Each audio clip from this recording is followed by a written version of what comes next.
Good evening, ladies and gentlemen. There we go. Thank you, thank you, thank you.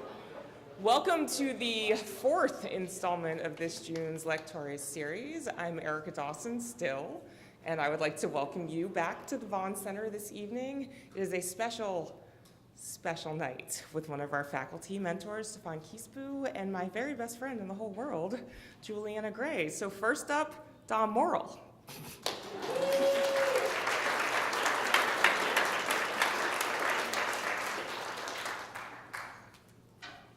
Thank you, Erica. Well, first let's roll the credits.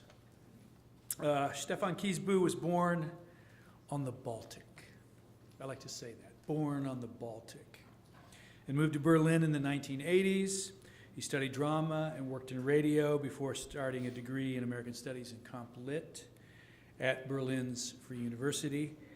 And a scholarship brought him to Buffalo, New York in 1996. He's published, by my count, and I hope it's a correct count, at least 6 works of exceptional fiction. Among them, Your House is on Fire, Your Children All Gone, which was selected by Slate as one of the best books of 2012. The Staked Plains, which was published in 2015 and gets my vote for Ominous Novella of the Year. And this book just out, Berlingelus, a futuristic noir, which one critic declared reads like an episode of Black Mirror as conceived by Kafka. Yeah. His stories, essays, and reviews have appeared in many magazines, among them the Wall Street Journal and Publishers Weekly, and I especially commend to you his very moving LA Times piece on the fires last summer in Palo Alto. Now for the extra credits. Stefan has a large laugh, a big laugh. It's one of the first things that drew me to him and keeps me close. And it keeps me close in his fiction because, as the proverbial Greeks observed, laughter is the crying of the wise. Because every now and then in that laughing, in the fiction, there's a jitter of surprised pain, a kind of tickling incredulity that, can you believe I've still got this arrow sticking through my wing right here? And by the way, have you noticed that you may still have one sticking through your wing too? Because trailing this intimation, there's a trace of a smile that is cousin to the sigh and to the plummet into darkness. For Kiesby, the writer, this is all going on while you, the reader, are entranced by the tale at hand, made deliciously uncomfortable, for example, by a garage door opening or closing. And you know he's having a good time with this, with none of the edges knocked off. His restless, inventive, wonderfully playful art gives me the metaphysical creeps. And I like that. We all like that. So let's get on with it. Stefan Kiesbye.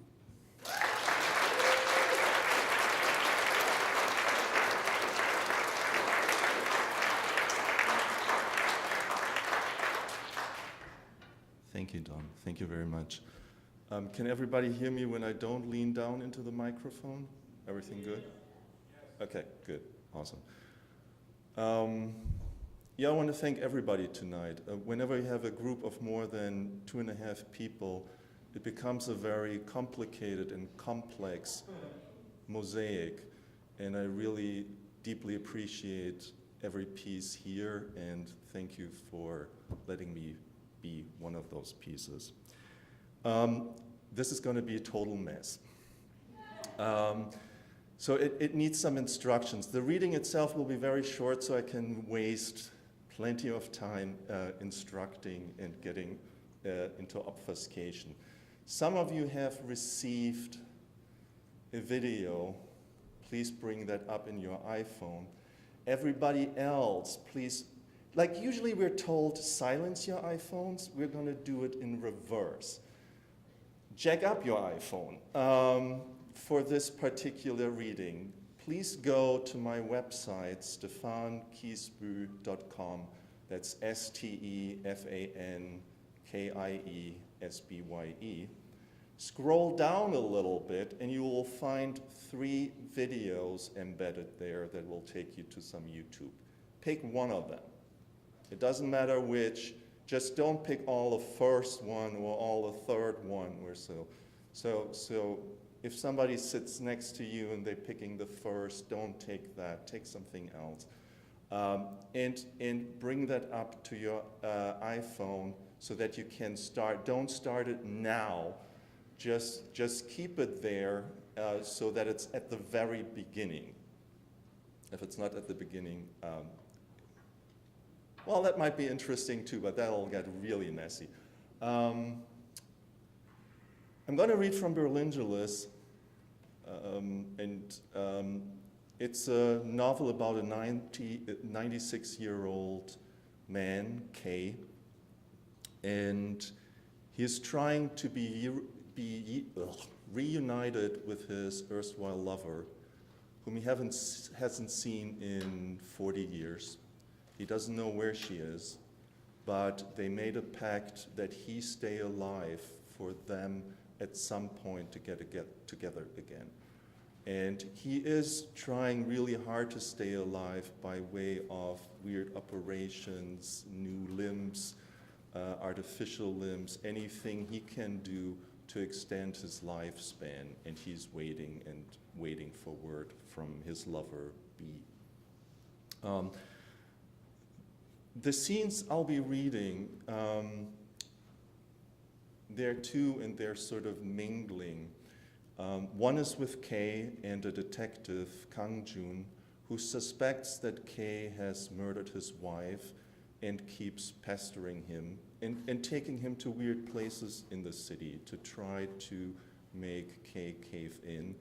And the other is Gas, who is a young thug, prostitute, thief, killer, whatever is needed of him.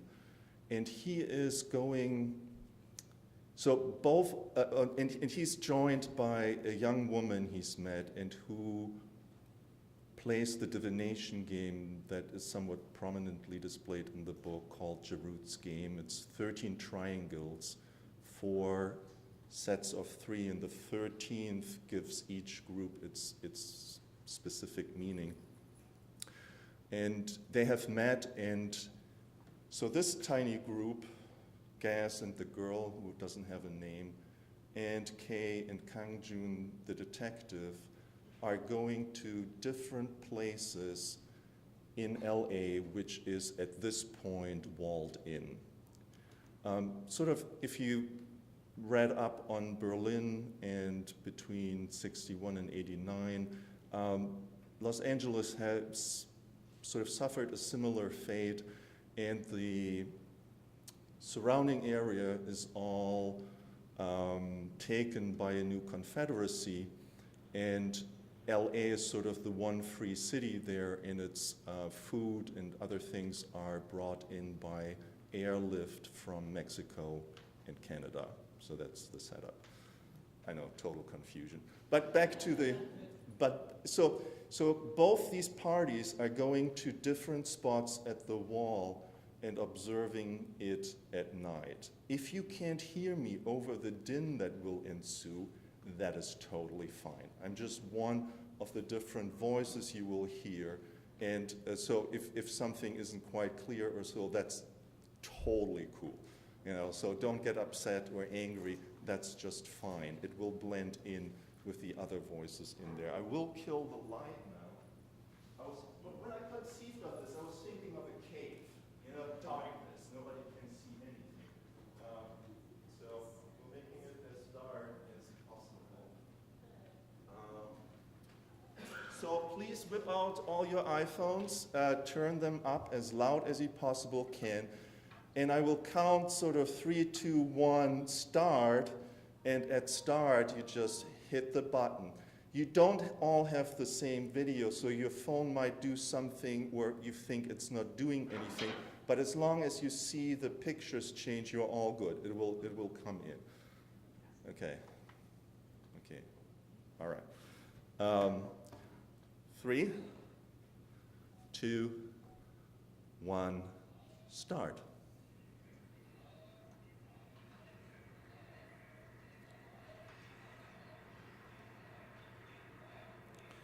The girl doesn't bother to lock or barricade the entrance to her trailer, just says, "Come."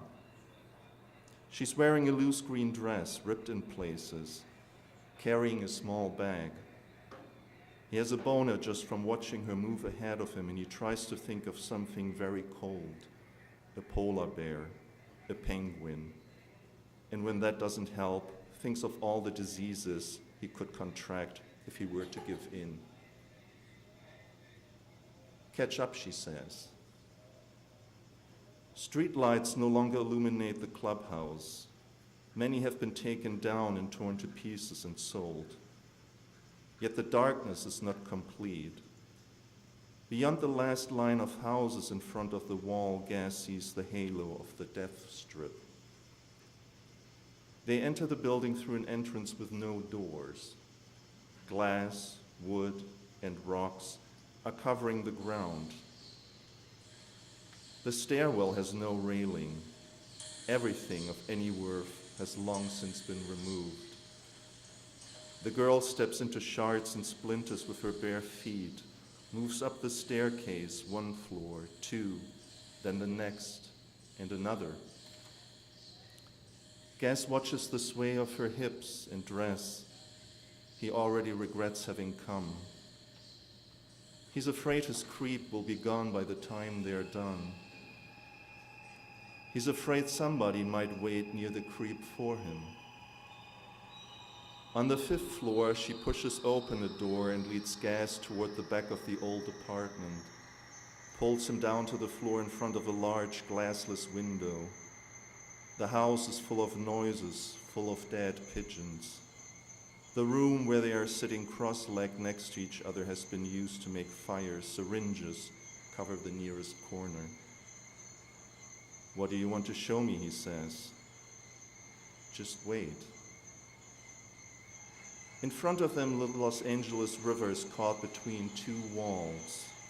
A bigger razor wire adorned one stands on the other side of the street from them. A smaller, much less imposing wall runs along the Confederate side. Watchtowers with floodlights mounted on their roofs have been erected on the far side. The river is very shallow, and a sherry drives northward through the murky waters. The girl undoes the string of her bag and takes out a small bottle. "Whiskey," she says, takes a sip, hands it to him. She opens a small box, dips her finger in the white powder and pushes her finger up his nose. Then she kisses him and sits back down, helps herself to some powder. "What are we waiting for?" "You are in love with the city," she says. "What do you mean?" "If I showed you a way to leave, would you?" "Of course, everybody would." "Where would you go?" the girl says. "Canada, Mexico, maybe New York." "Liar," she says. "You have no idea what you're talking about. You've never seen anything beyond that wall." "That's not true," he says. "Oh, because you're looking for the tunnel." She smiles and giggles at his baffled face. A strap of her dress falls off her shoulder and she doesn't bother pulling it up. "You and 1,000 others, you're all searching for it." She's missing a tooth next to one of her canines. Her tongue is playing with the gap. She grabs Giroud's game from the bag and begins to play. "I think I found it. Would you know if I found it?" Gas's body feels twice its size as he gets on his knees and puts a hand on her hand, pinning down the game piece. "What?" she says. Her mouth falls open. "If you wait long enough, on any given night, it will happen." That's what the barista at the Old World Cafe has told him. It's easy to get into one of the abandoned buildings in front of the north wall. Technically, they're not abandoned. People were driven from their apartments and houses, then doors were nailed shut, windows boarded up. But the border police is negligent. The razor wire has corroded or been cut away. You can buy sex at night, and you can score drugs and can be killed if you step into the wrong apartment. But the detective insists. This is the second time Kay and Kang-jun sit next to each other. How long will Mexico keep supplying us with food? Kang-jun asks. Canada. You think the Confederates will invade? We control the ports. As long as the ports are open, we're safe. But they are vulnerable. The world will protest, Kay says and shrugs. The world always protests, has always protested. That didn't do Carthage any good. It didn't stop Hitler or Stalin or Gray. Why didn't you move abroad? Kang-jun takes a pack of cigarettes from his jacket and offers. Kay's eyes will deteriorate if he smokes, but he finds it impossible to decline. Kang-jun can make him disappear anytime he decides to. What use are his good eyes in some prison cell? Kang-jun smokes in silence, and Kay wonders if the border guards driving between watchtowers and those manning the watchtowers can see the glowing ends of their cigarettes. How many more Angelinos are sitting by open and busted windows and watching the death strip? It happens at 2:30. The girl moves away from gas. At first, he doesn't know where to look. He scans the river, the watchtower. The floodlights make his eyes water. Her hand appears on his shoulder and pulls him toward the window. The impenetrable wall, this side of the river, has opened. A small door has appeared, as if drawn by a cartoonist. And now 2 soldiers lower their hats and step out onto the deserted space in front of the apartment building. They carry guns, and despite their impeccable demeanor, appear nervous. Something hits a soldier in the chest, and he opens fire to the left of where Gas and the girl are holding their breath. Stones and soda cans and bottles are thrown at the Confederates. Both soldiers are now firing. The girl stays at the window and grabs Gas by the shoulder. She won't let him duck below the sill. She clutches his chest. Her face is right next to his. "Watch this," she hisses. "It's open. If they kill the guards, we can leave." Gas starts to tremble. His body is shaking, but the girl holds on. Watch them. The wall is not perfect at all. They can come through it whenever they want. Kay accepts a cigarette. Kang-jun has taken a bottle of gin from his pocket and unscrews the cap. Then he points across the death strip. A man drops from the top of the second wall and starts to run across the strip toward the outer wall. Shots ring out from the watchtower closest to them, and guns are fired from windows around them, their bullets directed at 2 Confederate soldiers in pursuit of the escapee. One shot hisses past them. It's an eerie sound, ghostly. But Kang-jun finally pulls Kay to the floor. 2 or 3 minutes passed. After 5, silence has settled over the area once again. Only dogs are making a ruckus. When Kay looks at the wall once more, the 2 soldiers, unharmed, are dragging the body of the escapee across the death strip. The body is limp. One shoe is gone. He wasn't wearing socks.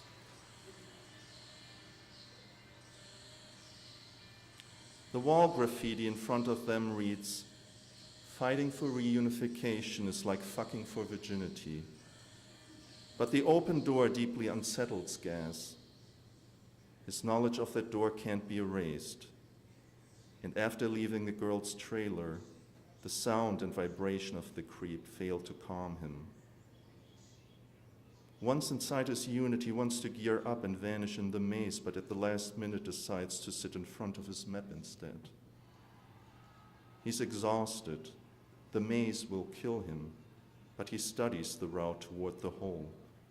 He can sense its presence. Still, he can't fall asleep. He feels porous himself. Is the girl right? Can people infiltrate Los Angeles? Will they swarm his city? Thank you.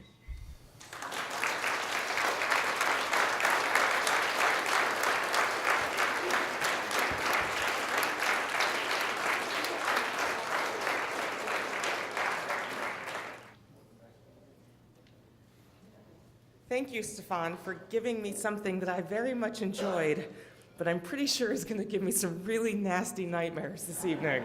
So, amazing as always. It is a very special honor, an honor that I assigned myself, to introduce tonight's second reader, Juliana Gray. If you Google Juliana Gray writer, you will find images of many of her novels, including How to School Your Scoundrel, How to Master Your Marquis, and How to Tame Your Duke. You will no doubt be taken with the cover images, a woman in a chartreuse gown reclined on a chaise lounge, her face mostly cropped out of the images, only her scarlet pout visible, and her bosom so close to her collarbone, if she were to breathe in, her body may choke itself. In How to Tame Your Duke, Juliana's heroine, Emily, finds herself drawn into a secret liaison with the Duke, and she can't resist the urge to learn what lies behind his eyes, can't resist the desire to find out what adventure really means. Ooh. Or, if you Google Juliana Gray writer, you will find images of 3 collections of poetry, The Man Under My Skin, Roleplay, and Honeymoon Palsy, and also the chapbook and Boleyn's Sleeve. And while you won't come across excerpts describing a woman's eyes as wide hazel man traps, you will find poems written in response to Alfred Hitchcock films, a poem about a woman with a crush on Hamlet, a poem titled Obscene Poem, Not to be Read, a poem which most certainly should be read many, many times. Juliana's work is clever but never condescending. Her satire and parody pieces published in McSweeney's are so hilarious, the New York Times last Saturday had to give her a shout out for her timely take on everything from Plath to politics. Her masterful, bold poems often offer a mix of melancholy and a sense of humor so riotous it's almost mayhem. The poems are emotionally complex. You may not quite know what to feel after the final line, but you know you feel something, and that feeling resonates so much, it's almost as if it's in your bones. This is the Juliana Gray here with us tonight, and we're damn lucky to have her. You may not get a heaving bosom or a light touch of breath on a swan-esque neck, but you will have a good time. I will further resist the urge to tell her stories about the 2 of us drinking that she will not want to know, so that she does not tell stories about the 2 of us drinking that I don't want you to know. So ladies and gentlemen, the uber-talented Juliana Gray.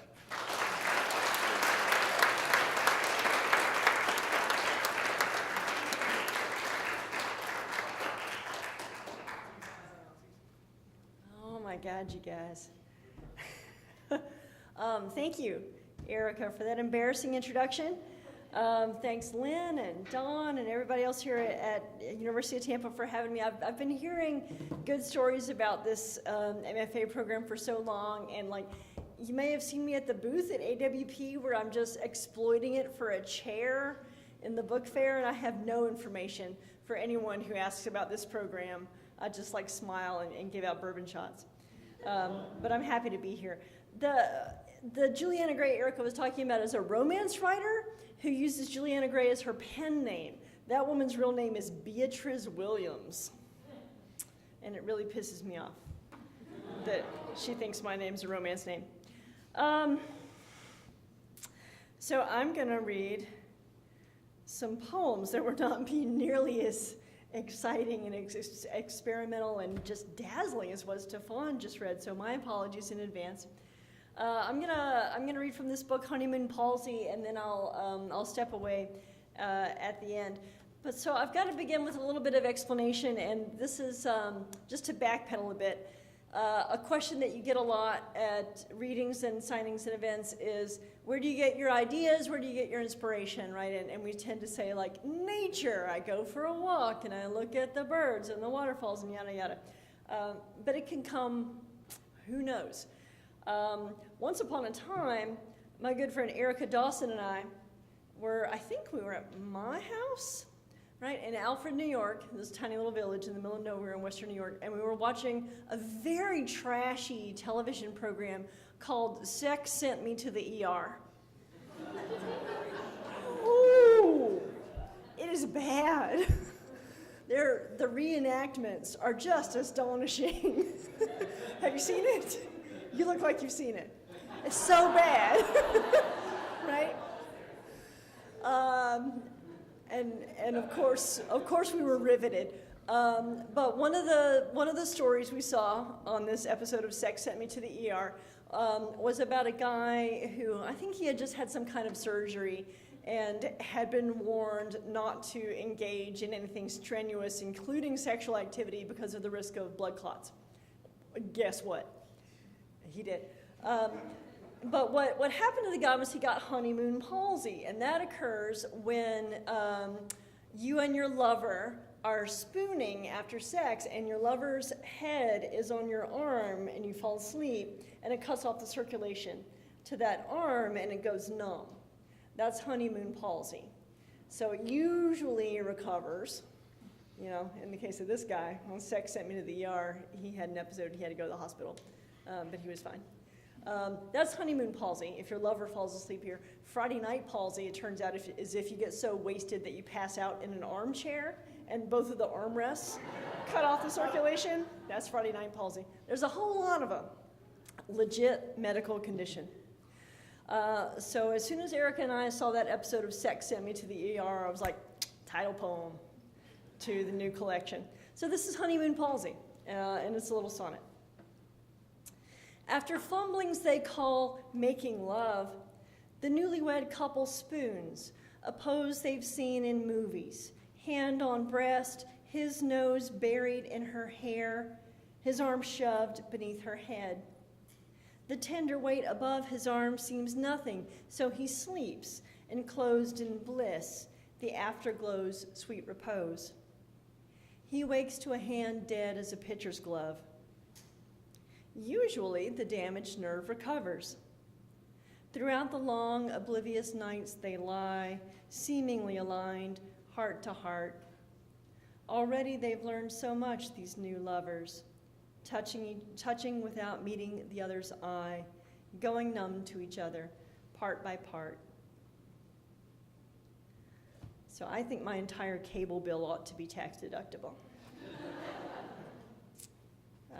Okay, so some of the other poems that I have in this book and in the previous book, Roleplay, are persona poems. I like to get out of myself because I'm pretty boring and write in the voices of characters, some of them from history or literature, mythology, what have you.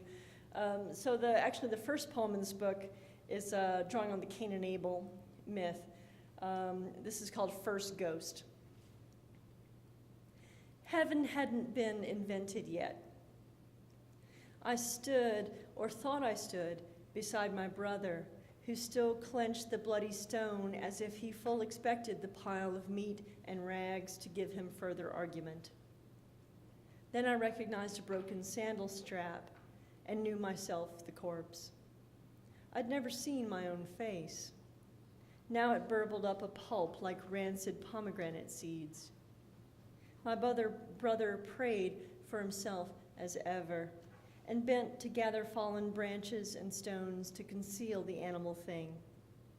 I struck at him, spat, kicked, and howled, all passed over, insubstantial as a dream of rain. The carcass only half buried, blood seeping through the guilty sand, my brother ran away, sobbing. I remained. For a time, the wind amused itself, first covering and then revealing a hand, a bit of hair, a bone. The beetles came, and flies, later jackals. An acacia sprouted through my ribs, nourished by my ruined heart. I laughed, or thought I laughed. My brother was a gardener after all. In this way passed the first few lonesome years. My brothers spread their seed, and the innocent earth grew thick with people, some of them murderers. Since then, I have not lacked for company.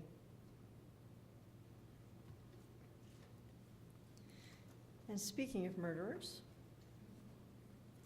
I'm a true crime fan. Are there any murderinos? Oh, just me. Yeah?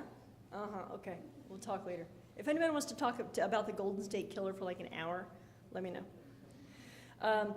The Lizzie Borden house, the house in Fall River, Massachusetts, where the Borden murders occurred, is now a bed and breakfast. You can stay there, and as part of your fee, you get to take a tour of the house. And it is so cheesy and it's so awful. It's like a ghost tour, and they're trying to show you like spirit photographs of blurry images that are like a dude waving a towel or something, and they're like, that's a ghost. And it's really cheesy and bad, and I 100% recommend it. You should definitely go. But I got really interested in the Borden case and read a lot of books about it, and to be honest, I don't think she's guilty. But I wrote a few poems about that case and shifted the point of view in each one, just to see how it looked, this way, this way, this way. So I'm just going to read a couple of those, starting with Lizzie herself. This is Lizzie Borden's Pears. In spring, the smell drove her mad.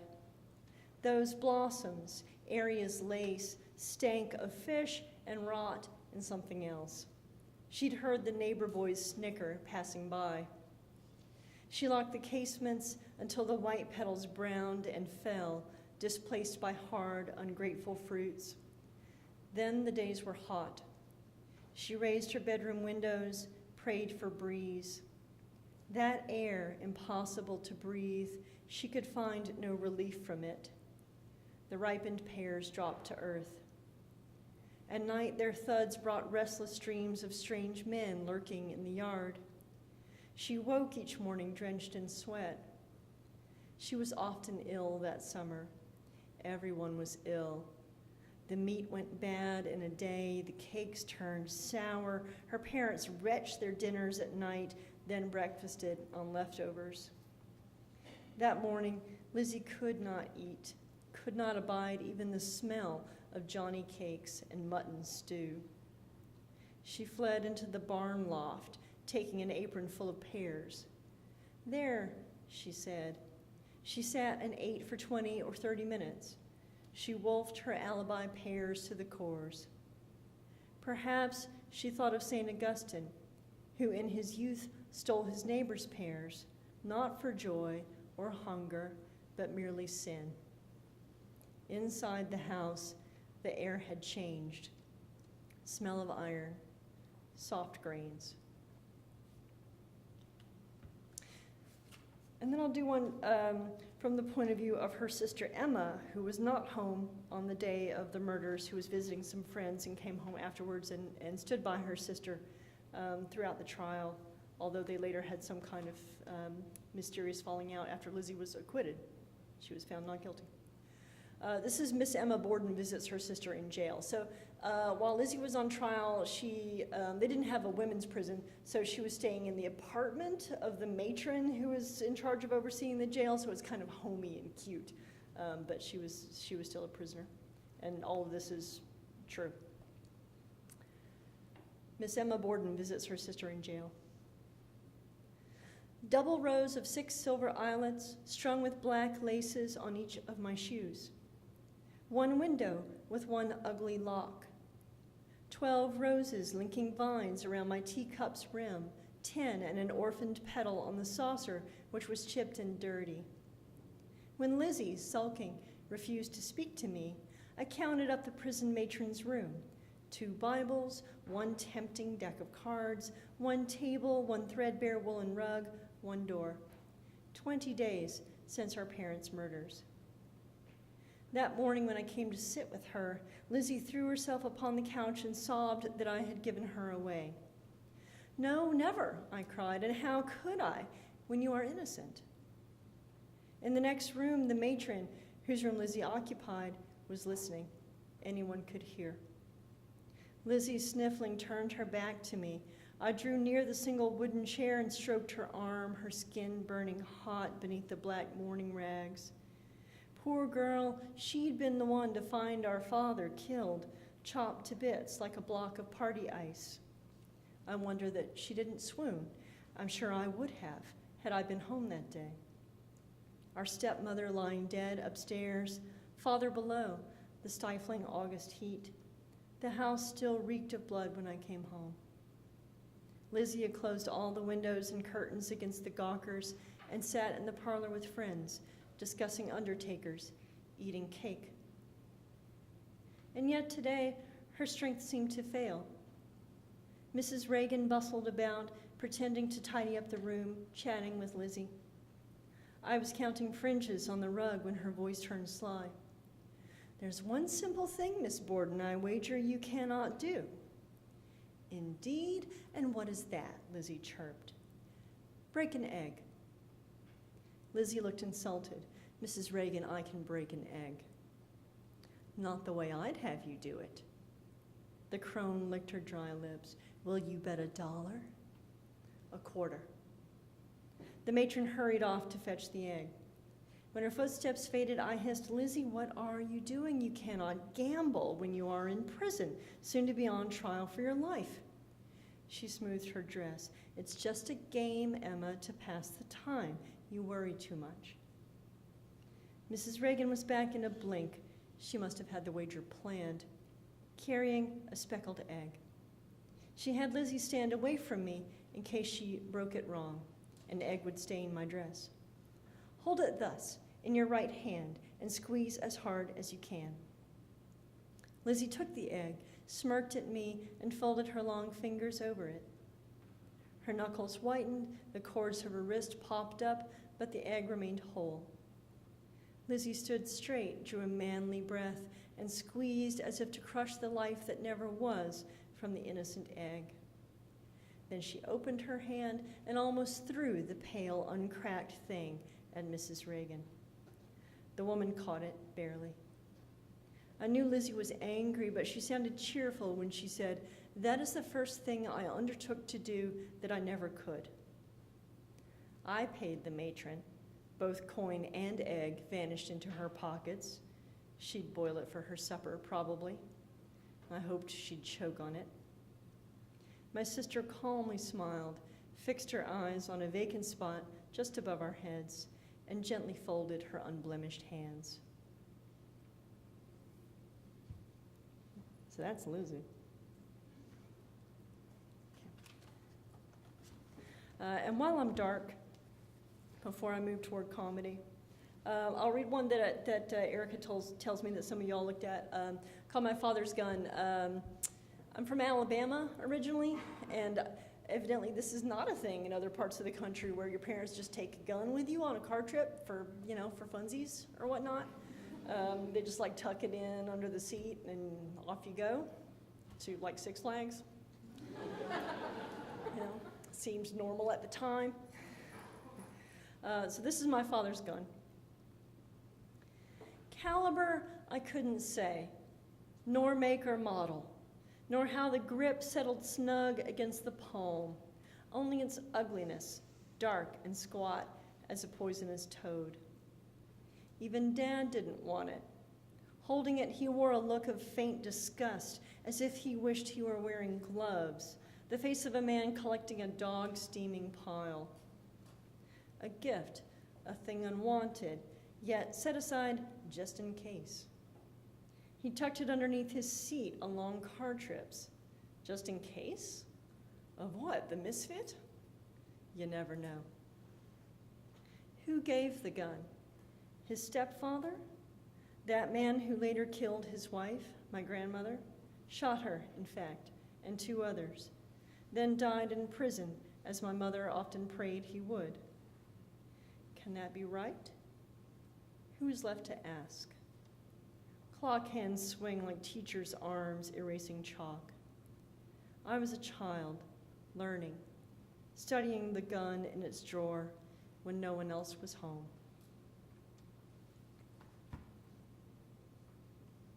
Okay, now I'm gonna get lighter. Whew, it's okay, yeah. I'll read a couple sexy poems. So, maraschino cherries, yeah? Have you ever watched like the YouTube video about how they make those things? Oh, it's horrific. Check it out. It's really nasty what happens to those cherries. The process is described in the poems, but they're chemically treated and bleached and re-dyed, and it's just gross what these poor fruits go through in order to become that thing that sits in the back of your fridge for years and years. So this is maraschino. Means liqueur distilled from small black mascara cherries. Means cherries preserved in that liqueur. Means this is going to hurt. Rainiers, golds, plump royal ands are soaked in brine, bleached like blood-stained clothes in calcium chloride and reeking sulfur dioxide until their brightness leaches out and skins are plasticized to snap between the teeth. They steep in great vats of sweet dye, red as valentines and deadly toads, swirling cold in a slow centrifuge of sickly red. And here's the handsome man who calls you sugar, calls you other things when the lights are out, shaking a frosted bullet of bourbon, vermouth, bitters, shattered ice. He strains it into a cone-shaped glass that holds a single maraschino, poison bright. It drowns in amber, bumps against the glass. Yes, he expects you to eat it, even as it settles like an excised lump preserved for biopsy. He expects you to put on lipstick, take the cherry whole into your mouth, and work your tongue until you've tied the stem into an impossible knot. Take your time. He'll watch you do it. He can wait all night, even if it takes the whole damn jar. See, that's my idea of a sexy poem.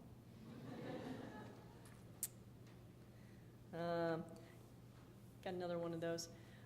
This is letter written on a maple wing. You know, those things that the seeds are attached to, and in the springtime they go and clutter up my garden. Letter written on a maple wing. At last I've mastered patience.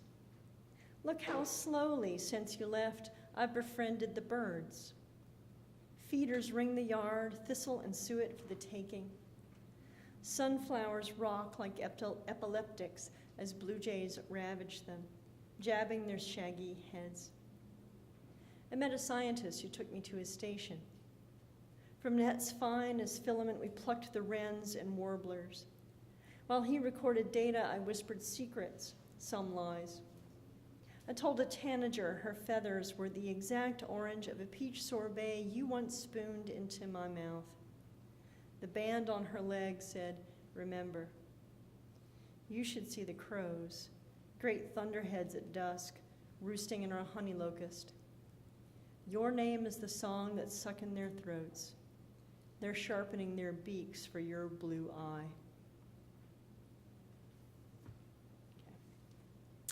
Okay. There was an anthology that came out a couple years ago called Book of Scented Things. All right, you were in that, right, Sandra? Right?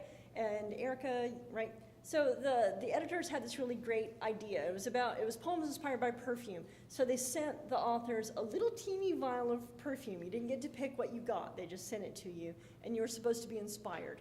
So you're supposed to like wear it or put it on your pillowcase and sleep with it or whatever, and write something about the perfume. And I hated mine.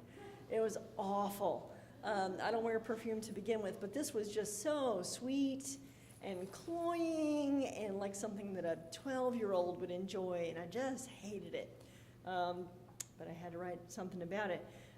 So I came up with this poem, and the title is the title of the perfume because I'm not very good at titles. And it's French, which I also can't do. So I'm gonna mangle this. But it's Vanille Apricot Comptoir Sud Parfait Chic. Can't even do that at all. But it was this ghastly, sweet perfume. I've never been sweet, but 2 dabs behind the ear and I'm a sugar cookie, a walking confection, light as vanilla meringue. I strolled downtown past a park where children abandoned slides, tumbled like chimpanzees from the jungle gym, begging their mothers for candy. The ice cream parlors were mobbed for Tutti Frutti. The bakeries sold out of snickerdoodles, shortbread, ladyfingers, then barred their doors. I had a craving too, so I stepped inside a hipster bar. The patrons' nostrils flared. They tossed their PBRs and ordered rounds of craft cocktails with muddled apricot, agave nectar, blood oranges, vermouth, and local cider. Their jaws ached for a taste of me. One skinny boy followed my trail through the town gone mad for sweetness, back to my cottage in the woods. He told me his name as I peeled away his jeans, but I just called him Hansel. The skinny boys are all called Hansel, and they fatten up just fine.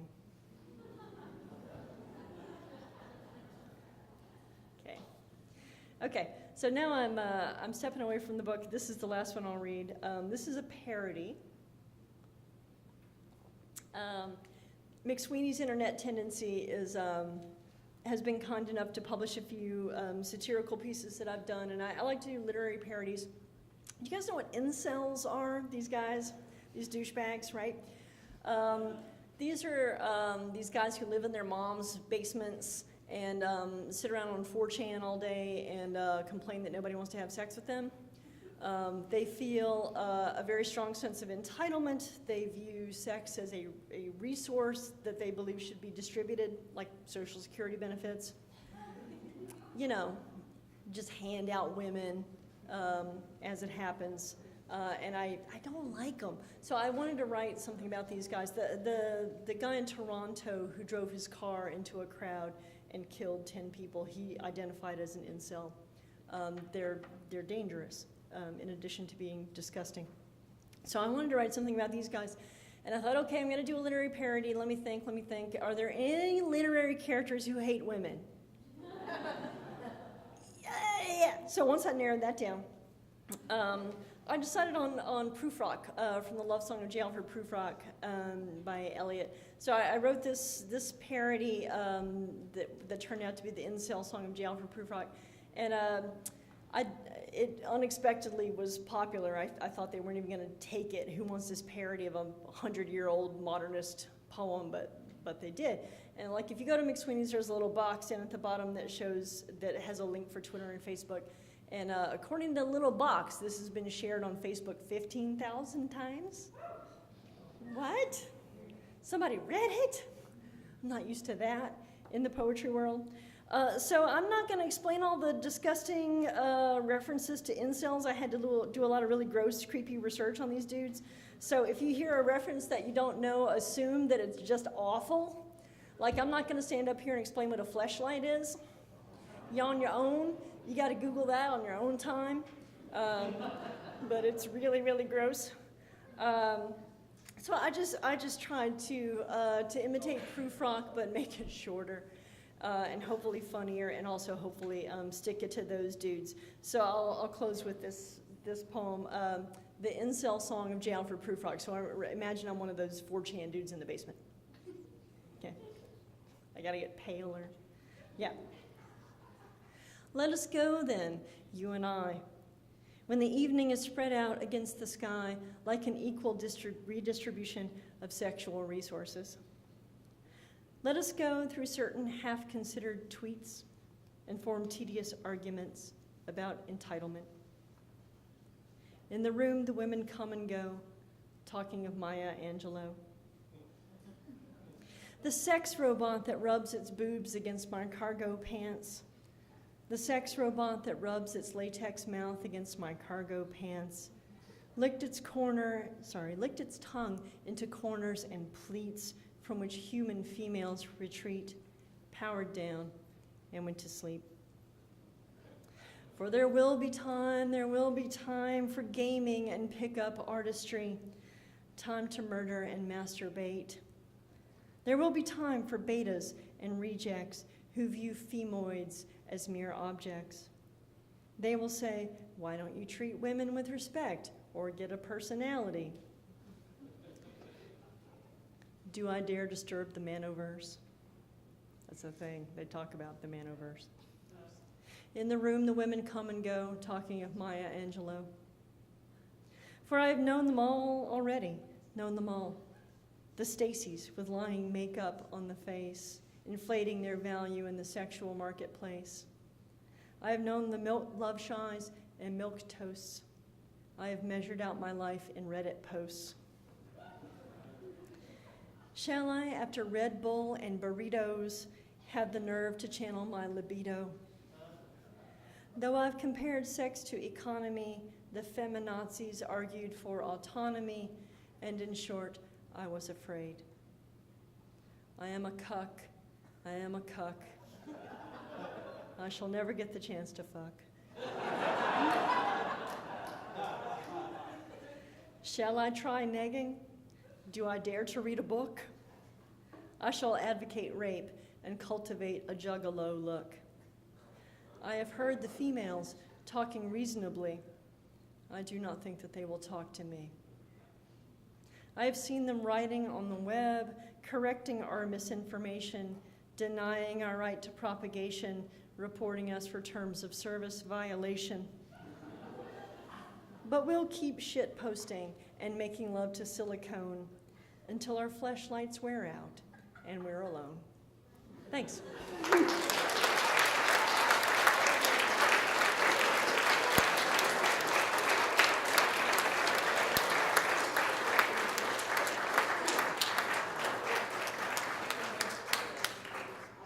I've read that piece from McSweeney several times, and I have never looked up what a fleshlight is, and I'm still not going to do that. So if you do that tonight, do not tell me in the morning. I don't want to know. We've seen a lot of amazing things so far in this Lectores series. Kazem taught us all about sort of the merging of voices, past and present, and Sonia talked about the multiplicity of voices, and then on Sunday, Tracy, I think, told us about the strength of giving voice to the people who have been silent. And I think what Stefan and Juliana told us tonight is that you can experiment with voice in as many ways as you want, and you're going to be a rock star for doing it. So let's give it up for Stefan and Juliana.